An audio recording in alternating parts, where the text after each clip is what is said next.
February. Okay, the good is here. Today is 19 February.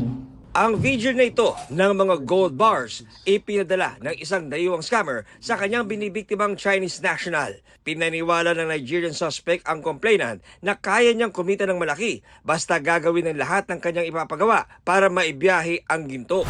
Pero nang magkaharap na ang biktima at mga suspect, kumilos na ang NBI Cybercrime Division. Can I talk? Okay. Can I talk? Can I talk, please? Can I talk, sir? No. Wait, sir.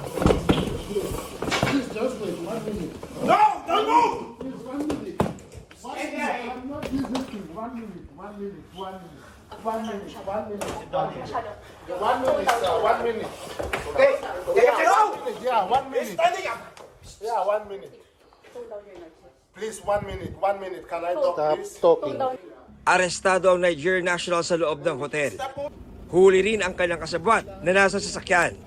Ang modus operandi ng suspect ay naghahanap siya ng mga investors, preferably mga dayuhan din, na supposedly mag-finance ng kanyang transportation at logistics para maipasok sa Pilipinas ang mga ginto na manggagaling from Africa. Nagpapakita po siya ng mga pictures ng mga crates ng mga ginto at iba't ibang alahas na supposedly ay na-transport na in the past.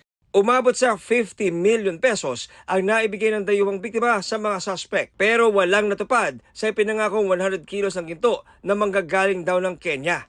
Napag-alaman din na dati nang nahuli ang mga suspect sa Pampanga sa kahalintulad na krimen noong Nobyembre 2025. Wala pang pahayag ang mga suspect na naharap sa patong-patong na reklamo.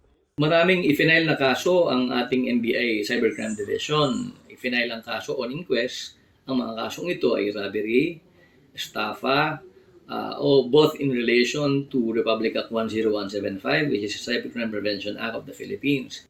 Para sa GMA Integrated News, John Consulta, Nakatutok, 24 Oras.